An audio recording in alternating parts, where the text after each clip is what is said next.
What's going on, y'all? So listen. Hey y'all, what's going on? We back for another episode review of Power Ghost Book 2, Season 4, Episode 5, Ego Death. And baby, for this to be the last season, like we already know that we're not taking this episode, or I should say this season serious at all. Like we shouldn't have took nothing serious. But here's my thing. If we are coming back for another 5 episodes in a month or so. You know what I'm saying? A month and a half. We going well, actually 2 months because today, by the time when I'm recording this, is July 5th. Okay, so I hope y'all had a happy National Day off for the ones that had a day off. Okay, that's all, But for us to have to wait 2 months from July 5th to September the freaking 5th. That's 2 months, July to August, August to Sept. This mid-season finale, and I apologize if you hear the fireworks, you should already know, girl, it's still the 4th of July in some people's heads, even though it's after 12. So, it is what it is. But here's my thing. For the fact that this supposed to be the mid-season finale that's supposed to, hold us over and keep us anticipated. Um, for the rest of the episodes, the 5 other episodes, bitch, they could have just went on ahead and said, "Let me give y'all one more episode and make that the mid-season finale." Because this for a mid-season finale, it felt very fillerish. It felt very, very, very, very filler-ish. Okay, I don't know what was. I'm sitting here like, why is this episode like an hour? Why is it an hour and nothing is going on? Okay, nothing that is piquing my interest. But I'm gonna make it do what it do. Okay, I was waiting for some explosive shit. Let me see something. Detective Carter gotta go. Okay, granted, like he cannot make it. He just got on this season. Granted, he ain't gonna make it into the next season because it ain't no next season. But my thing is, he gotta go. He cannot make it into another episode. Like he probably be in episode 6. I'll give him to episode 7. He cannot, him nor his team cannot make it to episode 10. They cannot make it to the series finale and they cannot make it out alive. I'm just tired of him, okay? I honestly feel as though they ran out of ideas and they ran out of villains and people to come to take the Tejadas and to take Tariq out because this character has no meaning to us. Honestly, it the way the character was just thrown in there, and I mean, you didn't even truly just tell us what is the connection to all these people. Okay, yeah, you set us up with putting Paz in there talking to him or whatever. So obviously we know that she know him, but how? Okay, did they work together? Did he know her son? Did this or that? Because it just don't make sense, okay? And the way he going so hard and then to come and find out what he really about, baby, you need some goddamn therapy, okay? And I'm gonna just tell you this. It's not believable. It's not believable. This tough guy, I don't know. The team just don't come off. They needed somebody else. They needed somebody else. Okay. I don't know. I don't know. Maybe I'm just a little flushed. Okay. Because I just expected a little bit more. I don't know. All right. But anyway, let's just get into it a little bit. Hopefully this ain't too long because girl, we not finna go that long for no. They gave us 57 minutes, and that's with the credits involved, baby. We ain't going that long, okay? It didn't even need to be that. Girl, the episode starts off with Tariq waking up on the floor. I said, oh my God, what happened? Girl, he done had, they said that he don't drink, he don't smoke, but he was so stressed out about the stuff that happened. Finding out that Diana and Drew had set up his mom and all this stuff, and almost had his mom taken out. So therefore, he almost had Monet taken out, and he was about to take Diana out, and then Monet was like, "You can't, cause she pregnant." He said, "What the fuck they got to do with me? Cause it's your baby." Oh my God, so you mean to tell me it's your baby? I said, now how the hell is that his baby? Wasn't he was before Slime, right? Celine ain't they've been doing it right. That's what I'm thinking and all that stuff. And then of course, I guess because people have been asking and they probably knew that we was gonna be asking how is that possible when they ain't even together no more and he was fucking around with Effie and all that stuff.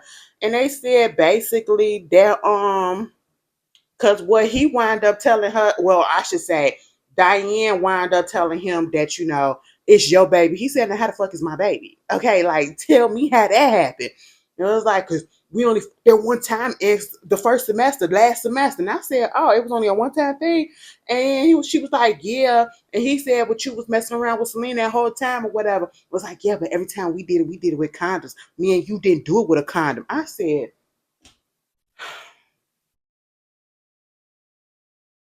my God. My gosh. Okay.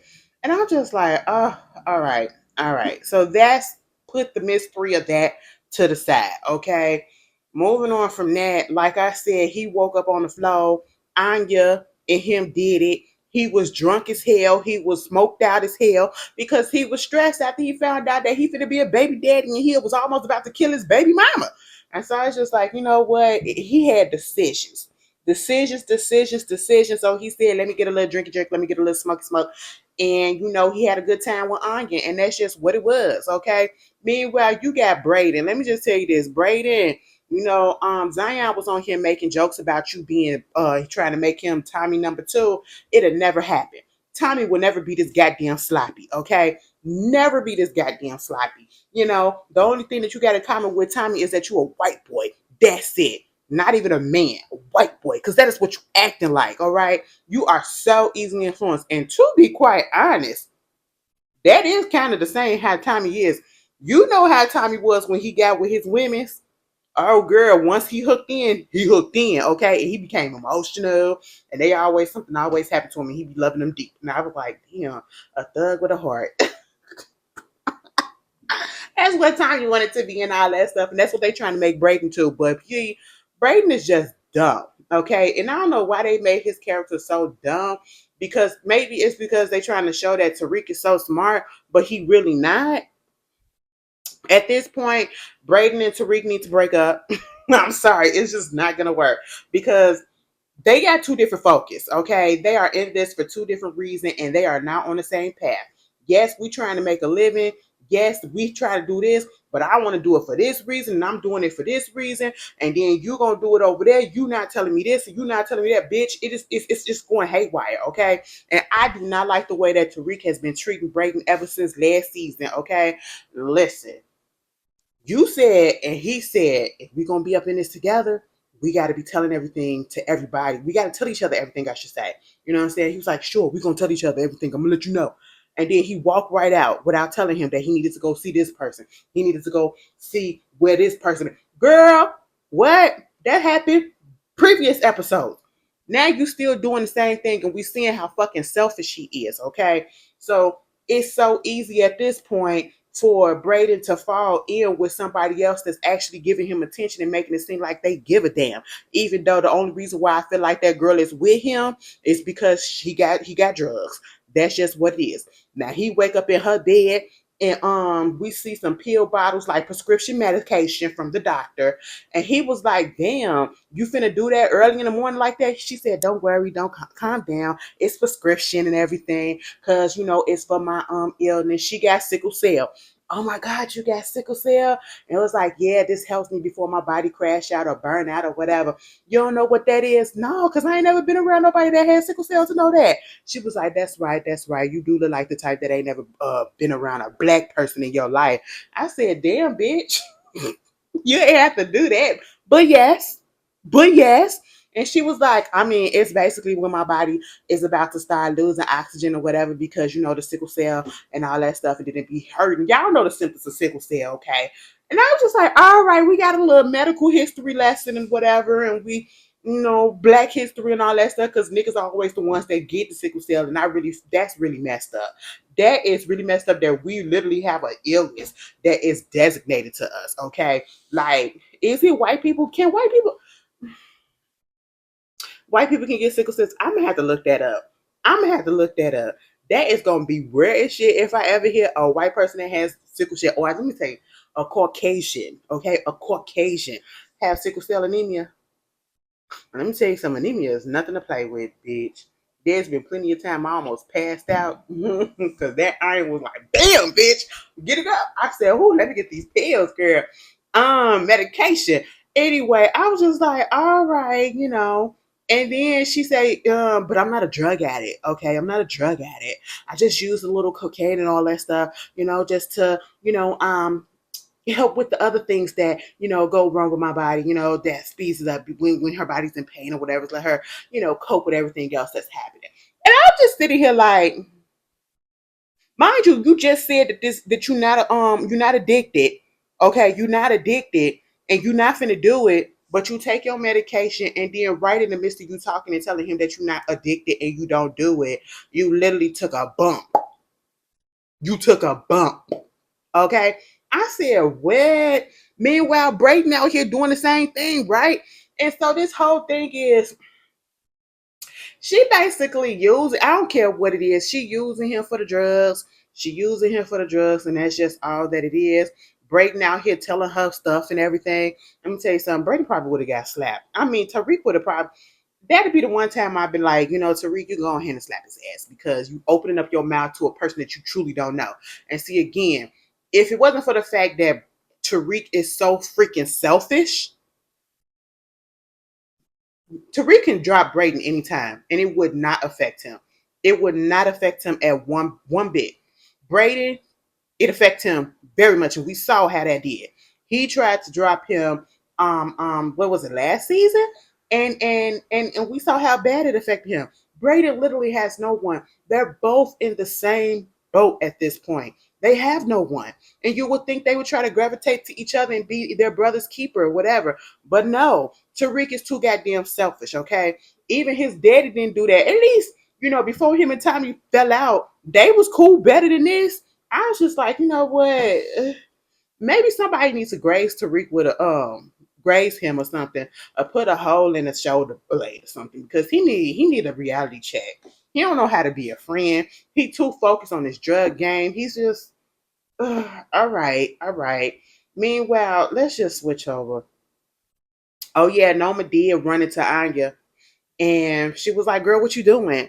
And she found out that she had a little drug on her. And she was like, "Where did you get this?" I was like, "I got it off the campus. Okay, I was at this party or whatever." And she was like, "Oh, okay." So at this point, I'm thinking that, Anya knows exactly what, her mama does. And so she really don't. And then Norma went over there to talk to Effie because I think Effie was over there at her crib or wherever they meet up at. And she was like, "What the fuck is this? Who else is selling up there? This your stuff?" And she was like, "Girl, I don't know what the hell this is. Okay, this ain't mine. And I ain't selling nothing at no parties. And I don't know nothing about no parties. What are you talking about?" And she was like, okay. So of course, she go talk to Kane. Kane said, "Oh, this is Zion stuff. Let me go ahead and look it up and go check him out. He ain't nobody or whatever." And before we found out that Brayden had went over there to Zion to get a re-up. Zion said, "Listen, you want me to fucking trust you and all this stuff? It's somebody else out here trying to take over. Who the fuck is it? Okay, what you got? If you need me to trust you, I'm gonna need you to tell me what's good, and you gonna keep your life, and then we can be able to do this exchange and all this stuff." Brayden folded real quick. I said, "God damn it, Brayden." Brady said it's some British bitch named Noma that's out here doing this stuff. She out here trying to come in and take over and do all this stuff, whatever. She the one that's on that. It ain't us. We ain't doing it. Okay. That's who you need to talk to. Girl, at this point, Noma over there having a little meeting with what's the Senator Wiley or the Councilman Wiley or whatever, Adams. Okay. And they talking about trying to get, the legitimization of her business. Okay, that's what they talk about. Talking about the money going up and all this stuff. Woo, woo, woo. Talking about how hard it's going to be because her immigration status is a little shaky because we really don't know what it is. It's in limbo at this point. And telling her how things work up in America. Baby, they is at dinner trying to do all this stuff. And then the waitress come over there. She was like, "Oh my God, I'm just so sorry. I'm so sorry. You guys were actually given the wrong table, and the actual person that's supposed to have the table, he's here and he wants the table." And she was like, "Too fucking bad, bitch." Honestly, I was here for Noma when she said that. Noma said, "Girl, that ain't got shit to do with me. Y'all the one that made the mistake. It ain't my problem. I'm sitting here. We've been sitting here. Okay. You want me to go to that back table, bitch? Tell that nigga to go to that back table, baby." It was before she even found out who it was. Girl, Zion came up there and sat down and was like, basically, this his shit, and put an analogy out there like, you can't come up in here encroaching, I should say, on my stuff, because this is my town. Mind you, Councilman Wiley just sitting there laughing at first, right, when all this stuff was going down. But when he shook Norman hand and he kind of grabbed her like this, I said, first of all, hold on. That's the woman. You can't be doing that up in public like that, okay? First of all, you need to keep your hands to your goddamn self. And second of all, you cannot do that up in public because, once again, that is a woman. Have some fucking respect, okay? That is not no man. You can't yoke her up like that. We have to act a little bit civilized, okay, before they lock your ass up, all right, for assault, okay? And I mean, just squeezing on her hand and everything, basically threatening her ass. Talk about that this is my city and you can't come in and try to take over and all this stuff. That's basically what it was. You know what? No, but I feel like that kind of made her coochie wet. And I'm sorry to say it just like that, but I'm just saying it like that. I really feel like it made her coochie wet because, listen, it would have made me scared at the same time, and I probably would have felt some way too. You the type of person that like to take charge, huh? We're gonna see about that, bitch. We'll have a time. We'll have a time. I'm trying to take you out. You're gonna try to take me out, and I'm like it. Girl, I feel like I need therapy. Let me tell you something. It's a good thing that I am gay because, listen, the trouble that y'all probably hit that I got into over a nigga, bitch, a bird. You want me to hold it? How many bricks do you want me to hold for you? Girl, that would have been me. I'm so sorry. I'm so sorry. I'm just being honest. It's sad, but I'm just telling y'all my truth. Okay. Anyway, I'd be too scared to do that shit. Then again, I probably won't. Anyway, so at this point, she pissed the fuck off, so she had to go tell Kane. Now, previously, let's get into this. When Anya had showed her the packet or whatever, and she showed Kane, Kane was like, bitch, I know exactly what the fuck this is. She went down there and they found the party, girl. They found the party that they was gonna have. Anya, no, Noma came up in there with Kane, threatening Tariq. Tariq was like, listen, first of all, I don't know what the hell you're talking about. Okay, this is just a regular little party. You talk about drugs, whatever. You talk about what are you doing? What I don't understand. He know how to lie and he don't know how to make it believable, bitch. Okay. I'm like, you lying right through your eyeballs and I can see it. And I can see that you lying. So you might as well just tell the truth because they already know. Okay. You don't have a poker face, in my opinion, because we can always tell when a man is lying. But at the same time, she was just like, I have no clue what's going on. And here go Noma. You what she said, you violated and you broke our agreement. And you're out here trying to say, I said, girl, you came up on our turf, to be quite honest. Okay. None of this shit is yours. None of this shit is yours. You better go back overseas, go back to Europe. You better go back to Italy. You can't go there because the man's dead. And they looking for your ass. That's what it is, right? And so at this point, basically, she was trying to take his ass out. Kane showed him the gun or whatever, and basically they was gonna try to walk him about the little club. But see, Anya came in and she was like, Mom, what the hell are you doing here? Did you follow me? What's going on? And she was like, what are you doing here? So of course she had to take her out because Tariq gonna go up there and say, Anya, this your mama? Oh my God. So now she know that Tariq know her daughter.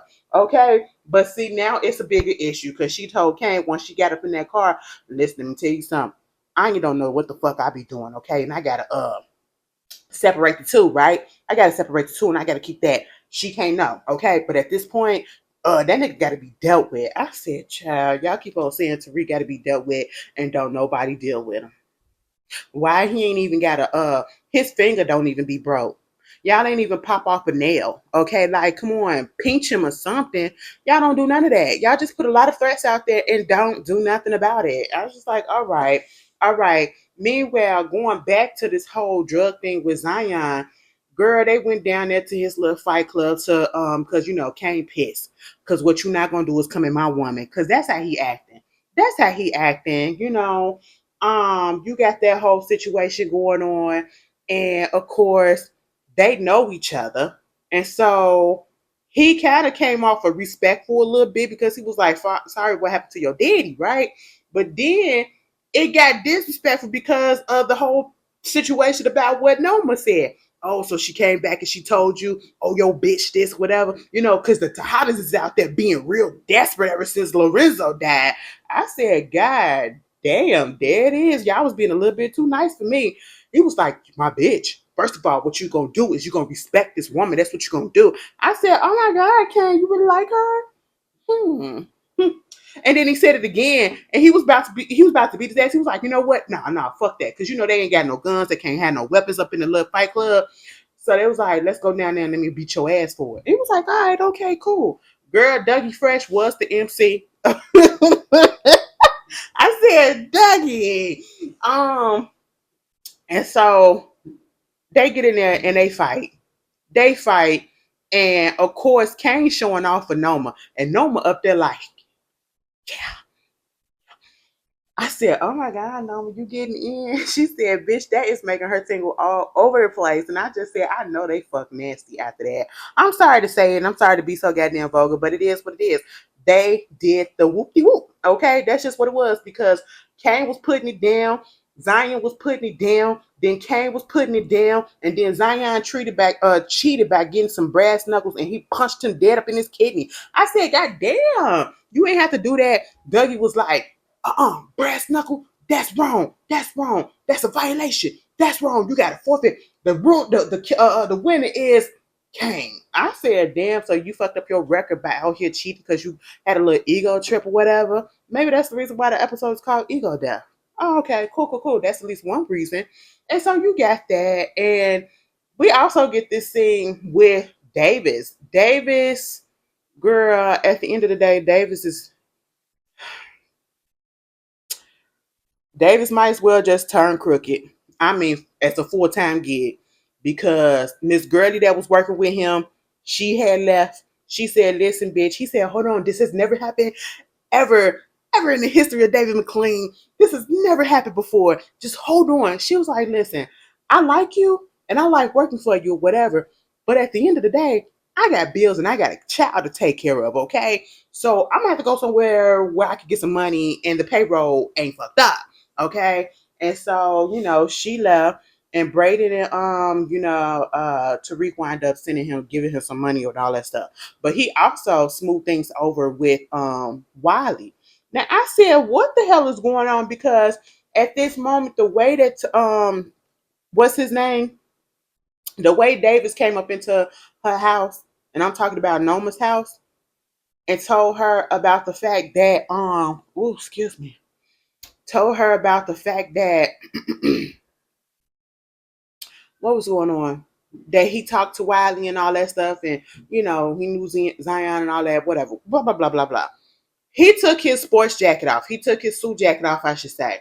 And the way that he took it off, I said, damn, bitch, have you been there before and you made yourself comfortable? Like, I know you've been there before, but you made yourself a little bit too comfortable, like the way you took that jacket off and you threw it and you was but I said, you trying to make yourself at home? You been here before already?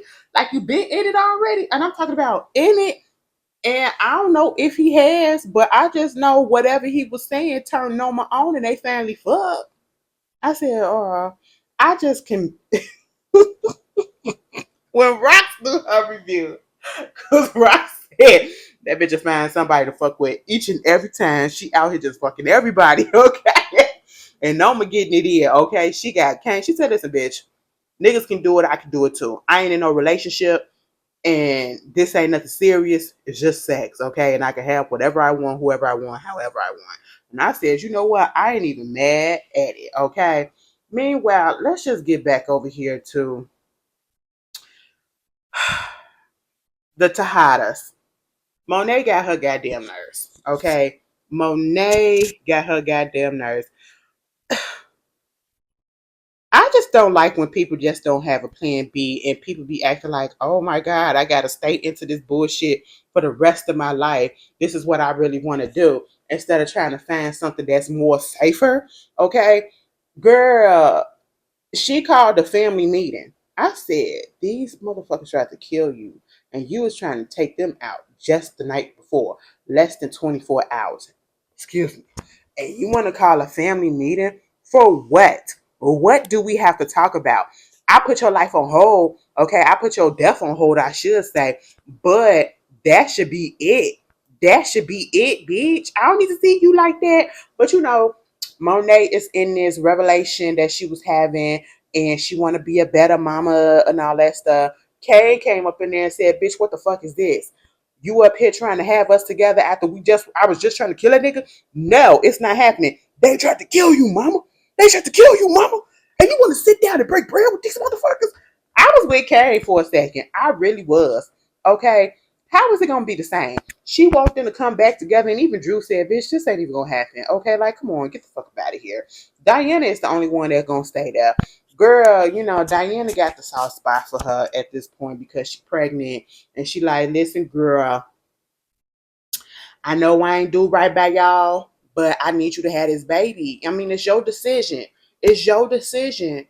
But I'm gonna need you to have this baby. And I'm gonna need you to have this baby because the way that I didn't do right by y'all growing up, maybe this would be another chance for me to do right by the baby." I said, "No, you don't get a second chance to my child." Okay, you should have. Ooh, I can't stand that. It's a lot of grandparents that be out here doing that. It's a lot of because you fucked up your child, so now you want to do better with your grandchild. I guess. I guess. And Monet, girl, you full of shit because you still out here doing the stuff. You still out here doing the stuff. Okay. You know, Drew just not really here for her bullshit. He be telling her ass out. Drew trying to get into art. Okay, he go to a little gallery. The lady said, "Give me your art. Let me see what it is." She was like, "The first time I saw that painting, I cried." And I was like, you know, maybe I just don't have a creative, artistic bone in my body like that. But sometimes when I look at these paintings and this artistry that these people be putting up, first of all, I just don't understand how is it that it be worth as much as it worth. Like, how do you determine that a splatter of fucking paint on a tart is worth $2 million? How do you determine that a painting, quote unquote, that looked like some little kid that scribble scrabbled and did it in preschool is worth $50,000? I'm so confused. And then when they showed the painting, I was like, "This made you cry. This made you cry." It looked like three niggas sitting there just like this, waiting for the bus. Okay, in they suit. That's what the painting looked like to me. And it made you cry. Girl, I ain't got time to be so in depth. Somebody gonna be like, "Ashley, you gotta look further. You gotta look above. You gotta look beyond the surface." It tells, girl, I don't want to hear the story. Bitch, tell me right here and now so I can understand it. Okay, I just don't. But I feel like art. No shade to my artists out there, because you know it's probably a couple of y'all. Certain type of arts is the biggest scam. I be looking at that shit on fucking you know, on the explore page of Instagram and all that stuff. Like, it was this thing where they be doing art where it was this big mound of mud and they was putting it on display, and they was basically just rolling in it. As it was rolling around, they was just putting water on it and rolling their face on it and everything. And that was art. Okay, this man jumping and drawing on the wall like that. That was art. And people were sitting there looking at it and they were just like in awe. He didn't do nothing extraordinary. A kid could have did that. And I bet you he got paid out the ass for it. Girl, let me start doing some shit. Let me start scribbling, scrabbling, or whatever, and put a price tag on it. I need real artistry, okay? That ain't shit. But you know, he all up into it because the lady said, "Bring me your stuff." Because she was like, "Are you an artist?" He said, "I'm an inspired artist." He said, "No, are you an artist or not an artist?" And it was like, "Well, okay, well, this is what I do." She was like, "Yeah, I see you got the talent. Now let me tell you something. We have this little thing where we put some you know, amateur artists up, whatever, and we could come in and do something." And he got a little inspiration, you know, he got something to look forward to because he's always been about his art. And Monet want to call them together and talk about some. I want us to do something together. You know, I want to get this family together, but the only way that we have to get this family together is we got to go back and we got to do this venture together in a drug. I said, "Girl,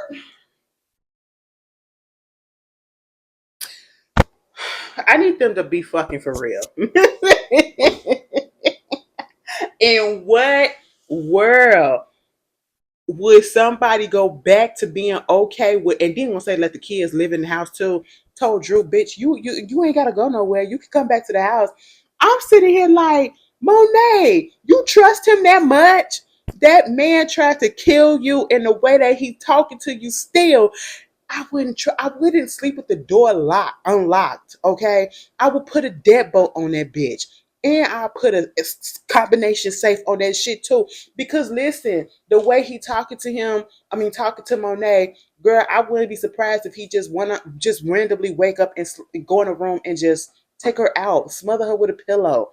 Okay, like you trust him that much. And I'm just sitting here like, girl, Monet, this ain't gonna happen. And again, Monet wanna come off like she is trying to put forth the effort to get her family back. She not.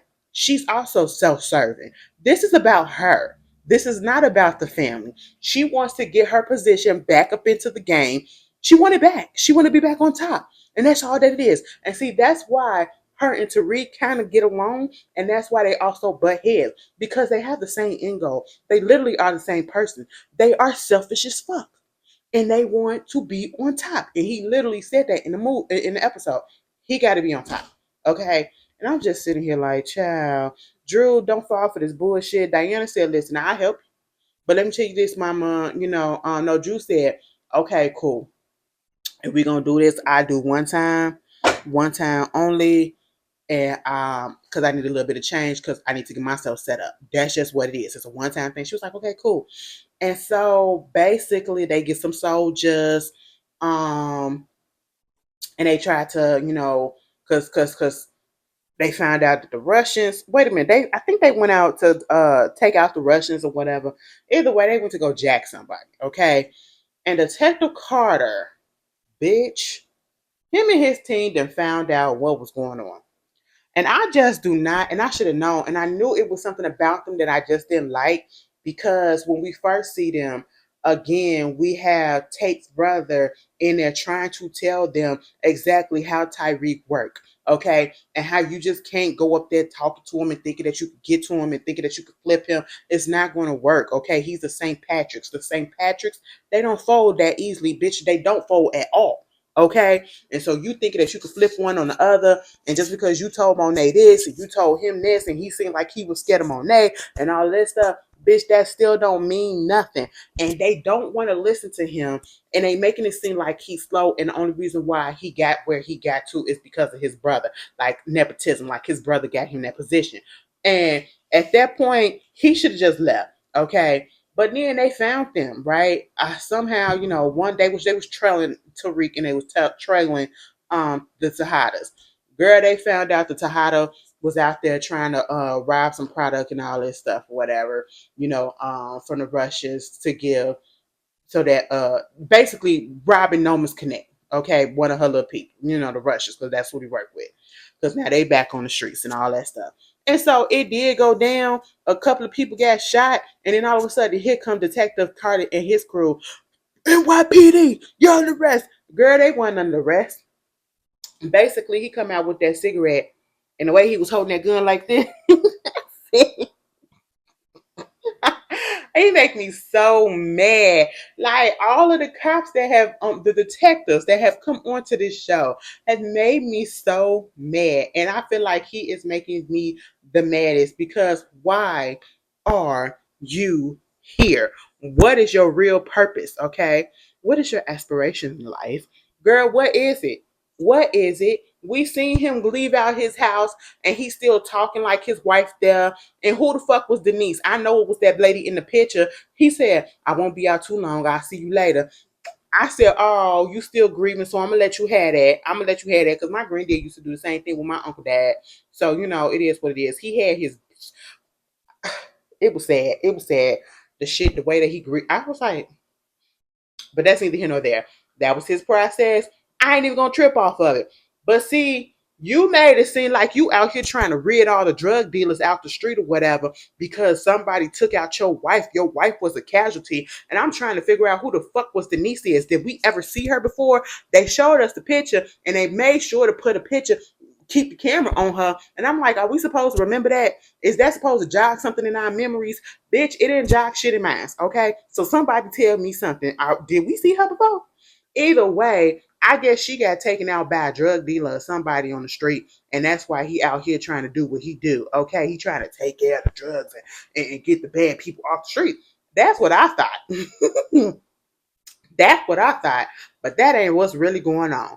Girl, he told Monet and them, listen, y'all could be out here doing whatever the fuck it is that you want. But all I gotta say is don't mess up a civilian. If a civilian is out there, don't touch them. Don't touch an innocent. Y'all can kill each other for all I care. Okay? But don't touch an innocent. And she said, so that's all that it is. And I'm sitting here like, where's the get you gotcha? And I thought he was about to throw something up in there to make it seem like they gotta get to Rick or whatever. Oh no. That literally was all that it was. I want you to keep on operating because I want 35% of the profit. I want 35% of everything that you get. Bitch. So you taking money off top. You out here being a crooked ass cop. You trying to disguise yourself like you was being good, ridding the streets of the bullshit, but you out here letting these gangs and stuff just go ahead and operate because you want money off the top, bitch. And then saw one of the dudes that he said took out this 18-year-old boy on the subway and shot him right there.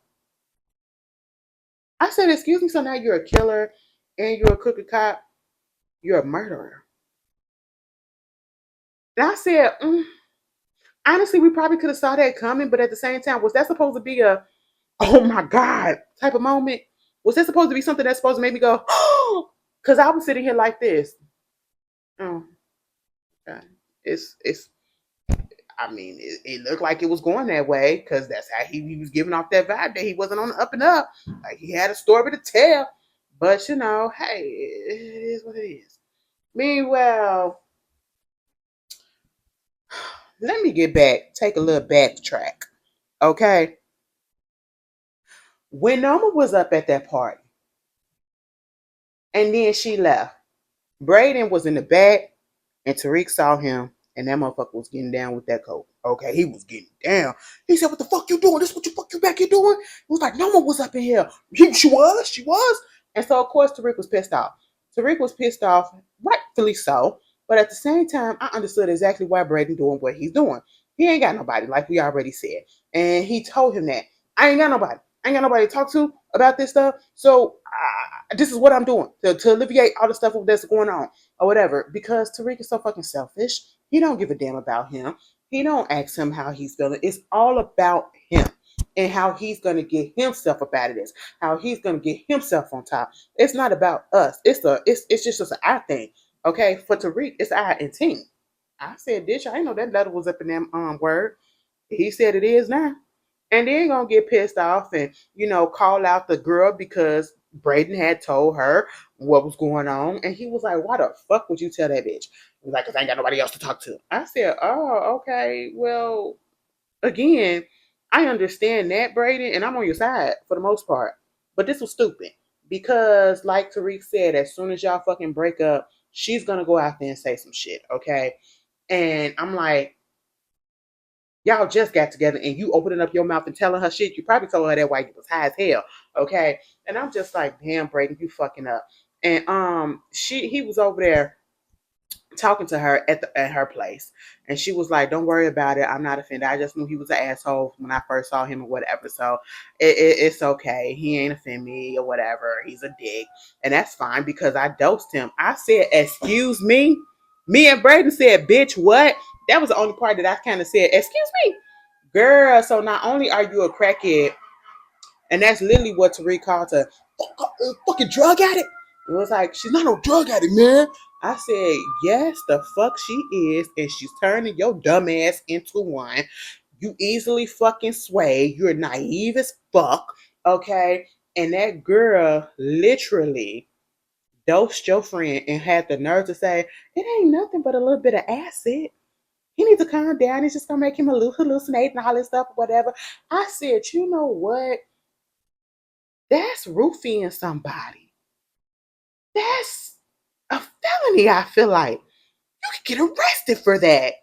Girl, Brady cussed her ass out and he left. Found Tariq up in the crib, basically hiding underneath under the bed. But he tripped out because he on acid. He dreaming about the fact that, he tripped out, had this little vision of him having a baby. His baby is born. He's a little kid. And, he's with Diana. Then the baby gets older. And then the baby, it's like his son gets to his age. And it's literally the same thing in the same scene that happened between Ghost and him when they were face to face and he took his father out and they had that conversation, you know. And I was just like, girl, Tariq, at the end of the day, I don't give a damn. He want to make it work with, well, I guess he don't want to make it work with Diana, meaning like a relationship, but she basically said you gonna be in or out, okay? Because the people because she not trying to do this. She not trying to bring a kid up in this thug life, in this drug, the street life, whatever. That ain't what she trying to do. And the person that she having with, they can't be up in it either. I said, now you are talking to the wrong person. Tariq said that ain't gonna happen, but we'll go to the ultrasound together, and that's just it. Okay, we'll do the ultrasound, but that ain't gonna happen. He even told Braden that I gotta get back on top. I gotta do this for my family. I said for your family. Oh, that's what we doing. Okay. That scene where, you know, what's her name? Diana was up at the church and she was praying and all that stuff. And that old lady that was already by the candles and prayed. I went to a church for the first time and seen that, like a Catholic church for real, for real. And I was when I was down in New Orleans, and I was like, oh, so that'll really just be lighting the candles. But bitch, you had to pay to light them candles there. Maybe because it was like a famous church or whatever that like a tourist site. So yeah, you had to pay. I said, oh my God, y'all just grifting up in the church and all that stuff. But hey, and they were selling stuff in there. I said, oh, y'all selling on church ground. I thought they said don't do that in the Bible. Jesus had knocked over the motherfuckers' chairs and tables. You can't sell this shit. That's disrespectful as hell. That's what I thought happened in the Bible. Why is y'all selling inside the church like this? Y'all really made them. I feel like that was a mockery. God, but okay, you do what you gotta do. But I did not. The old lady was all up in the business. I said, why are you coming back? You literally just left. She trying to pray, and she gonna come over there and say, who were you praying for? Mind your goddamn business, miss. But Diana said, for my puppy, for my brother, and for my friend. I said, oh, okay. And of course, the lady told her, you're pregnant, and that showed the people, your daddy, he's still around, and all that stuff. The spirit still live on. Fine, fine, fine. And at one point, when Monet was like, "We doing this for the family first, and all this stuff," Drew was like, "Hey, you trying to take Larissa saying? Poppy used to say that. You don't even mean it." I said, "Oh." Drew is fed up with Monet. I really feel like if Monet get taken out, Drew might do it. He's a strong candidate. Okay, he is a strong candidate. But so you got that going on, and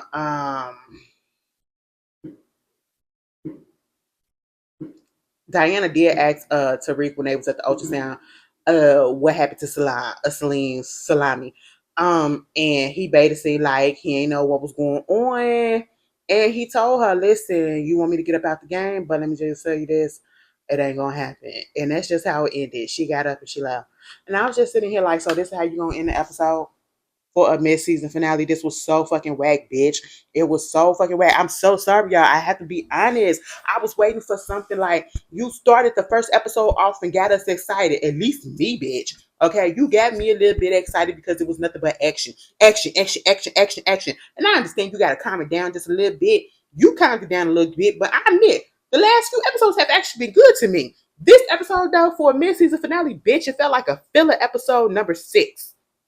If they're like filler episode number 7, actually. Okay? Where shit just be a filler. We throwing it in there for a second. And then we gonna pick that bitch back up for the last 3 episodes. Okay? That's what it felt like. For a mid-season finale, this is what you give us? Bitch, it wasn't even bitch, my lips. Huge. Motherfuckers pay for this shit. They get little fillers just to look like this.